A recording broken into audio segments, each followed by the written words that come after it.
Good morning, everyone. I am Sunil Vishwakarma, working as an assistant professor in the Department of Computer Science, School of Engineering, BVD University, Lucknow. Today, in this lecture, I am going to discuss the concept of transmission mode, how it is used, how data is transmitted among the nodes. So, before going to in detail of this topic, transmission mode, first of all I want to tell you about the modes of communication which is used in the computer network. So transmission of digital data through a transmission medium can be performed either in serial or in parallel mode. In the serial mode, one bit is sent per clock tick, but in parallel mode, multiple bits are sent per clock tick. So there are two classes, serial mode and parallel mode. In serial communication, there are three possible modes.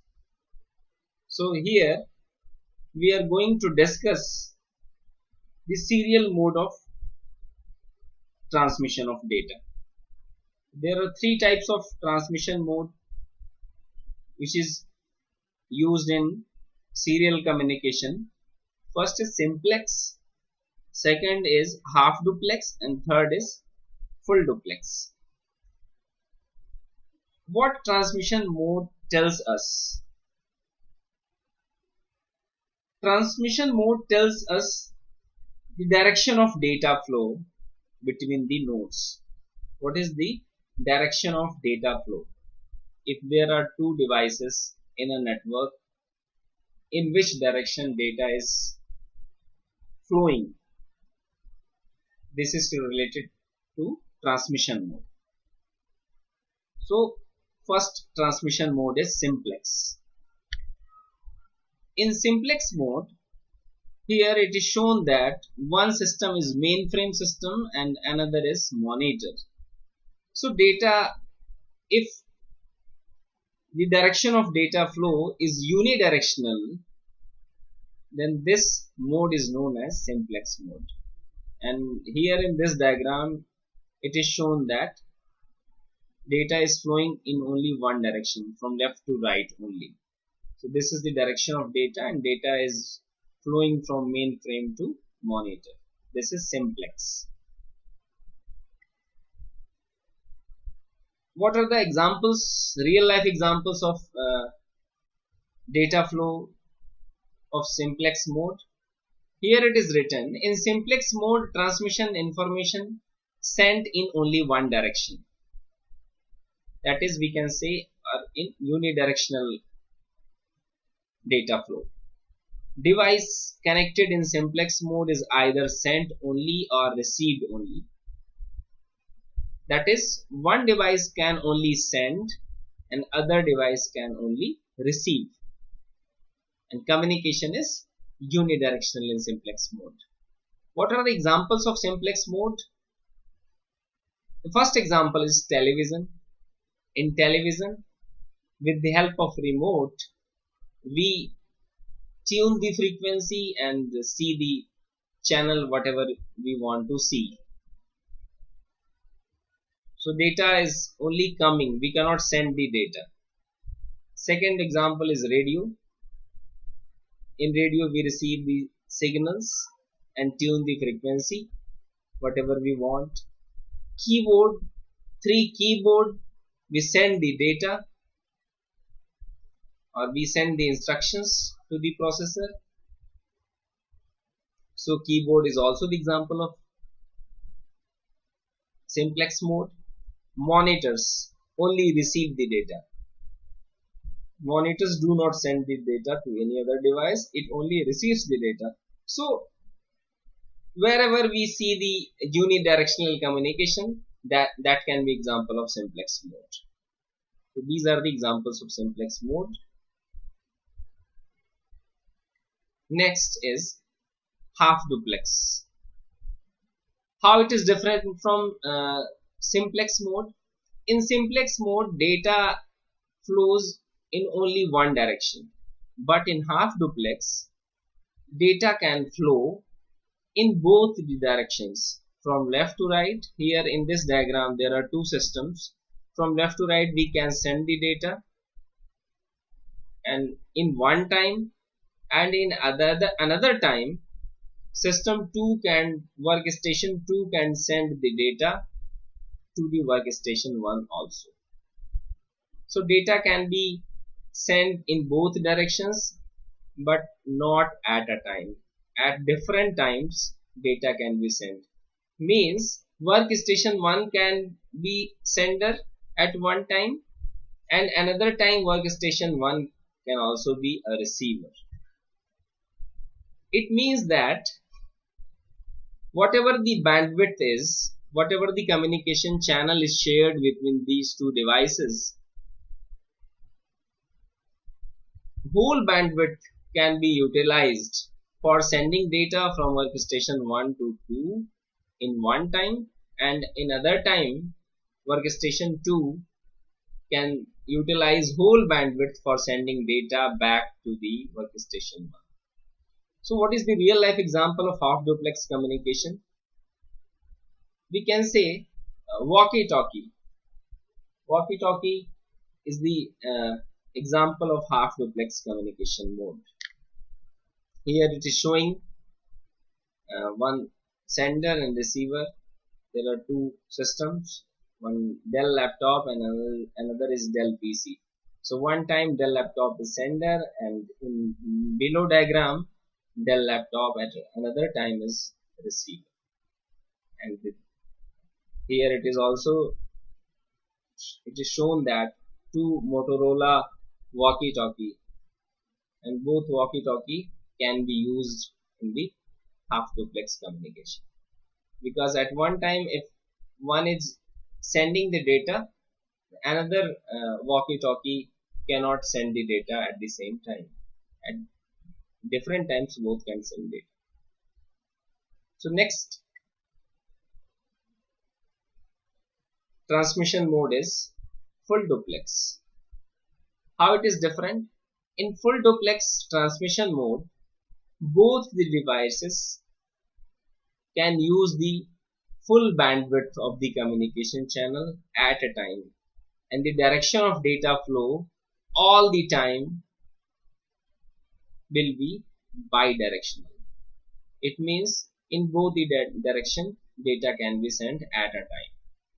So it is full duplex. And the real life example of full duplex transmission mode is telephone conversation.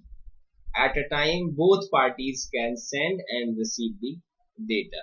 So these are the transmission modes which is used in the communication network in different situations, whatever we need. So next topic is network. What is network? In the previous video I have already told about the network. So network is the interconnection of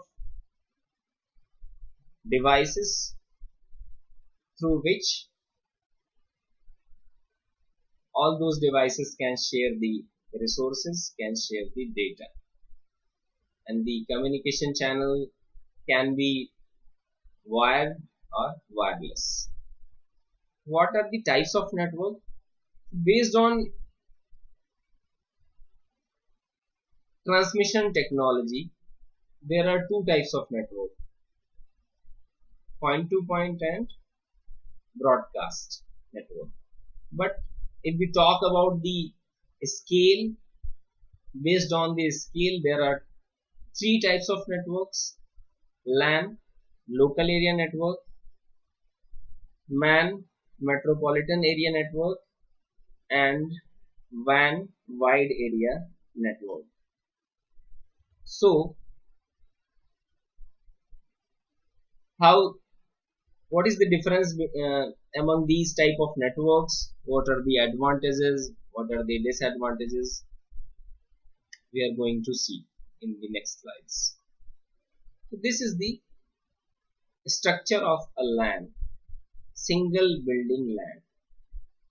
So what is LAN? LAN is usually privately owned and links the devices in a single office, single building, or a single campus of up to a few kilometers in size. These are used to share resources. And what a resource can be? A resource can be any hardware or any software. And why we share the resources? Why we use the LAN? To exchange the information. LANs are distinguished from other kinds of networks by three categories: by their size, by their transmission technology, and their topologies. So there are some characteristics of LANs. LANs uses variety of telecommunications media such as ordinary telephone wiring, coaxial cable, wireless radio systems. Why we use these type of devices? To interconnect microcomputer workstations and computer peripherals. To communicate over the network. A personal computer usually has a circuit board called a network interface card. Mostly, local area networks uses a powerful microcomputer with a large disk capacity as a file server that contains a network operating system. And why we use network operating system? To control the telecommunications and the use of network resources. So this is the characteristics of the LAN. In this diagram, it is shown that how 6 computers are connected through a link, and this can be example of a local area network. This is the example of multiple building LAN. There are 4 buildings, and in each building there are local area networks, and these all networks are combined together, and there is a high capacity channel that is known as the backbone, and that backbone is shared by these 4 local area networks. So area can be few kilometers, so there can be multiple buildings in LAN also. The next category is metropolitan area network. Metropolitan area network is also known as a public city network. Within a city, if the network spans within a city, it is known as a metropolitan area network. There are so many topologies can be used in the LAN and WANs. Here in this diagram, it is shown that ring topology, star topology, bus topology. There are so many topologies used in the metropolitan area network. So if we talk about the size and the area where it works, metropolitan area network covers the city. And next category is wide area network. Wide area network, we can say that wide area network covers the different continents, different geographical area, different countries. So the biggest example of wide area network is internet. Internet, we can say that internet is the network of networks, and with the help of wide area network, if any device, no matter how where it is located geographically, we can communicate if they are in the network, that is wide area network. In the next slide, this is the example of internet network. There are different categories of networks: LANs, wide area networks, metropolitan area networks, and combinedly we can say this is the internet, network of networks. So this is the internet. In this slide, there is comparison of LAN, MAN, and WAN. The first point, a computer network that interconnects computers within a limited area such as residence, office, a single building, a school or a laboratory. This can be a local area network. What is metropolitan area network? A computer network that interconnects user with computer resources in a geographical area larger than LAN but smaller than WAN, wide area network. So this will be metropolitan area network. And what about the wide area network? Computer network that extends over a large geographical area. This is known as wide area network. Covers what area these different network covers. About the LAN, it covers the area within 1 kilometer to 10 kilometers. Metropolitan area network covers an area within 100 kilometers. Wide area network covers a large area that goes beyond 100 kilometers. Local area networks are easy to design and maintain. Metropolitan area network is difficult and complicated to design and maintain. And wide area network is also difficult and complicated to design and maintain. If we talk about the data transfer rate, in LANs, high data transferring speed. In metropolitan area network, moderate data transfer speed, and in wide area network, low data transferring speed. Means if we want high transmission of data, high data rate for data transmission, we should use local area network. Local area network has a limited number of users, less congestion. The chances of congestion is less. Metropolitan area, moderate congestion, and wide area network, it also provides low congestion. Local area network, a network in a home, school or an office. Wide area network, a metropolitan area network, a network in a city or a small town. And wide area network, a network covering a state or a country. So this is the comparison of different networks, that is LAN, MAN and WANs.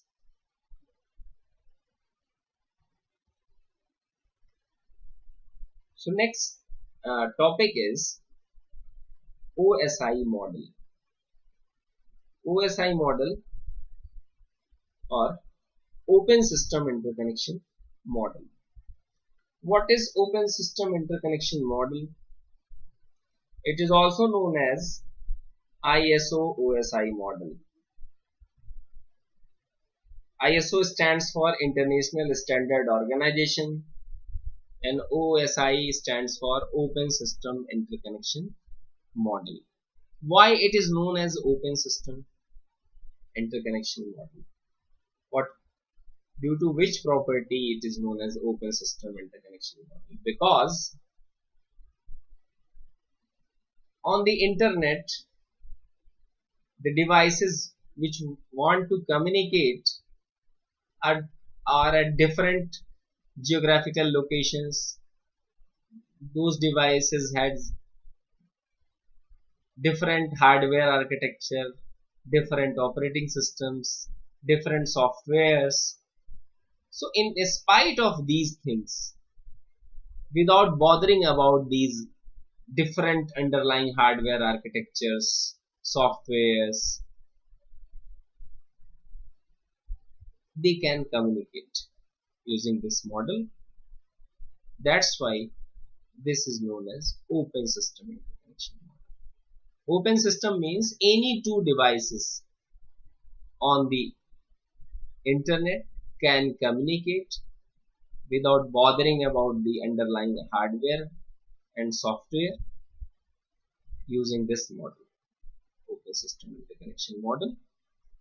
In this model, there are 7 layers, and these layers are responsible for communication of data from one device to another device in the network. Each and every layer has its own function. There are 7 layers in this model: physical layer, data link layer, network layer, transport layer, session layer, presentation layer, and the 7th layer is application layer.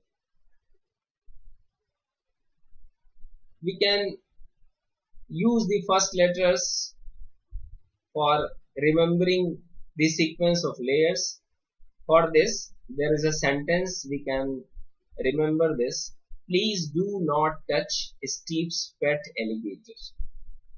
Is a statement. Please do not touch Steve's pet alligator, and the first letter of every word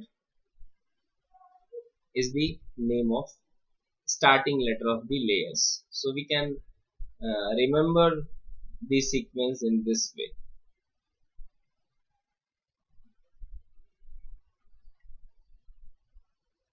So this is the more detailed diagram of OSI layers. If there are two devices, first device is A and second device is B, and there are so many intermediate nodes, in this diagram only two intermediate nodes are shown. If device A on the internet wants to communicate with device B, device A hand over data to the layer 7, and it transmits data to layer 6, 5, 4, 3, 2, 1, and after 1 that data is converted in the form of signals, and it is sent to the communication channel through wire or wireless medium, and at the device B end the reverse process is done and data is received by the layer 1, and then 2, 3, 4, 5, 6 and 7, and finally layer 7 converts the data in the readable form which was sent earlier by the device A. So what are these 1, 2, 3? These are the nodes. How many layers of OSI model are responsible for transmission of data physically from one point to another? So we will say that first 3 layers of OSI model, layer 1, 2, 3 means physical layer, data link layer and network layer. These 3 layers are responsible for physical movement of data in the network from one point to another.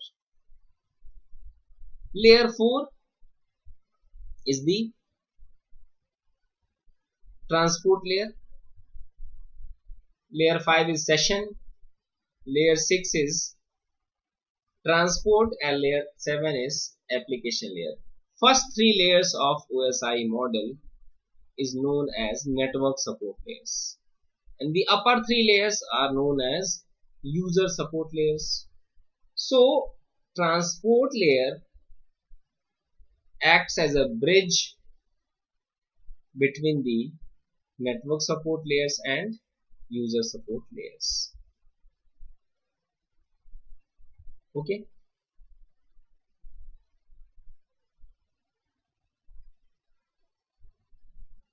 So in this slide it is shown that how data is exchanged using the OSI model.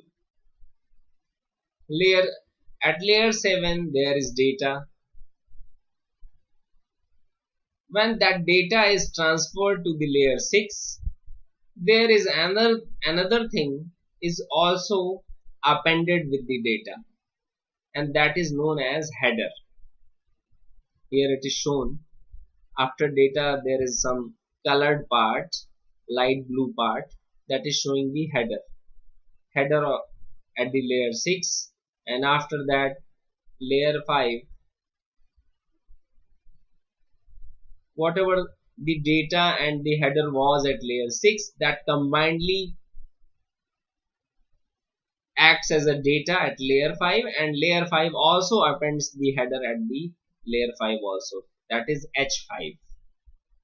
So each layer appends the header. What is the meaning of header? What header does? Header contains the control information.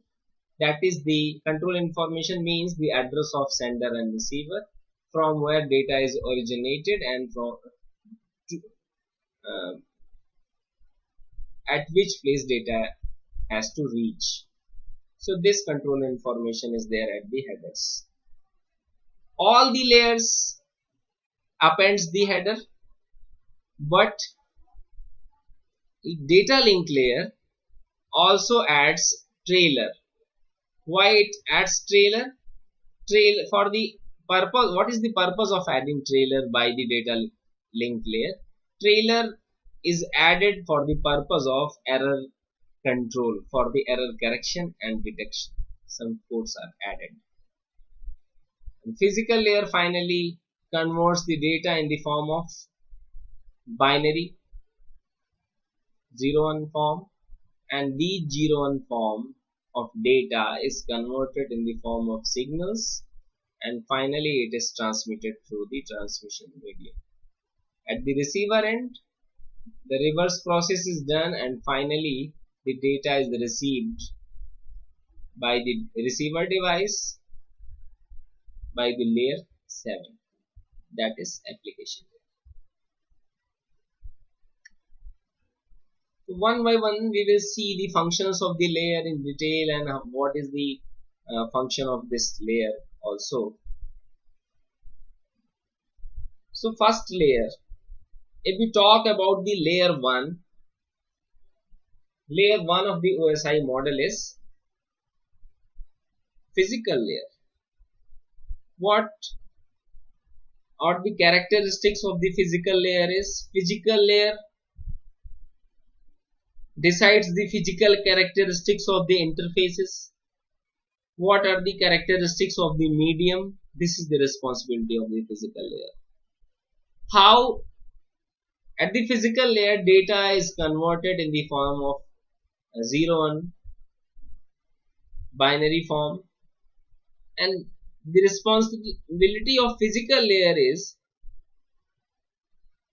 how to convert these 0 and 1 to the signals, how to represent these bits in the form of signals. What will be the data rate for the transmission? This is the responsibility of physical layer.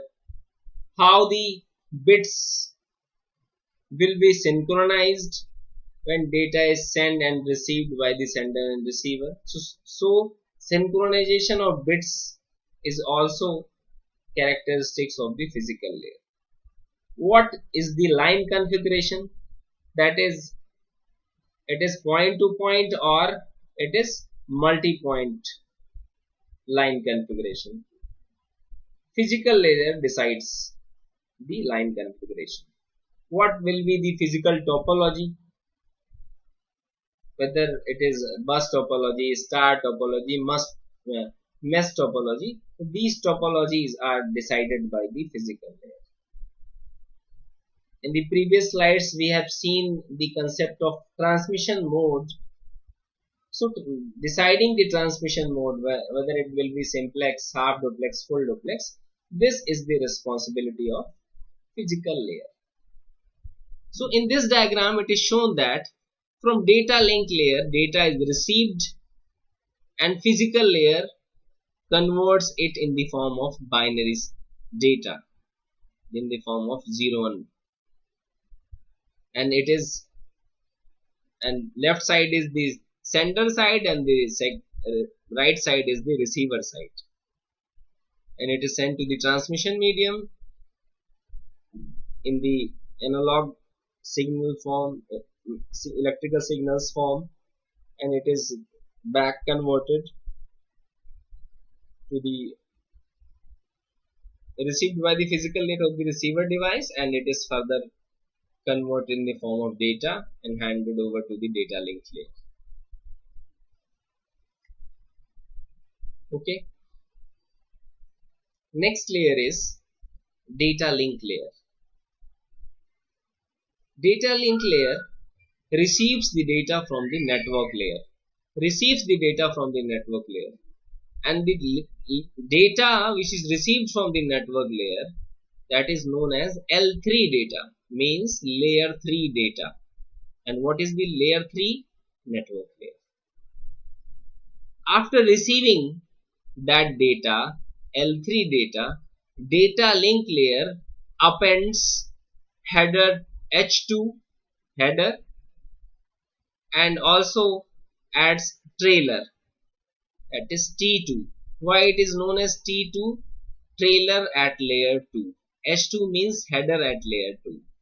So these are combined, and after combining we can say this is a frame. So the main function of data link layer is framing. So we can say, what is frame? So frame is the combination of the data received from the network layer along with the header 2 and the trailer 2. It is known as frame. And further, that data link layer data is transferred to the physical layer. It is shown sender and receiver device left and right. So what are the functions of data link layer? Data link layer deals with the framing, and the second characteristics of the data link layer is the physical addressing. Physical addressing means physical address or MAC address, which is a 48-bit address that is written on the network interface card of the device. And if we are working inside a local area network, we are not going beyond the network boundary. Only physical addressing can be used. The next function of the data link layer is flow control. Flow control means a mechanism used between the sender and receiver devices to control the data rate, so that there should not be any overwhelming. There should not be speed mismatch of sender and receiver. The next characteristics of the data link layer is error control. Error control means error detection and error correction. So data link layer is also responsible for detection of error and the correction of errors. The next characteristics of the data link layer is access control. Access control means if there is a communication channel, there is a link shared among many devices at a time, which device will use that communication channel. This is what we know as access control. So for controlling these accessing of the channel, data link layer is responsible. This is the example of data link layer. There is a communication channel and there are 5 devices, and every device has a number with it. First device has 10. Here we are assuming that 10 is the number which is being used as a physical address for device 1. For device 2, 28 is a physical address, 53, 65 and 87. These are the physical addresses of the devices. If a device having physical address 10 wants to communicate with a device in this network which is having the physical address 87, how this data will be communicated? So along with the data there is trailer, because trailer is added by the data link layer, and in the header I have already told you header contains the control information, that is the address of source address and the destination address. The source address physical address is 10 and the destination's physical address is 87, that is destination address. So In this way data is transmitted, and each and every device between these two devices access this data and checks its own destination address with this data's destination address. If data is not matched, this is rejected and forwarded to the next device in the network. In this way, where data destination address is matched, the data is copied and communication is completed. Okay, so this is the data link layer. So physical layer and data link layers are first two layers. The concept of these two layers is explained with the examples, and the characteristics of these two layers is also explained. Thank you.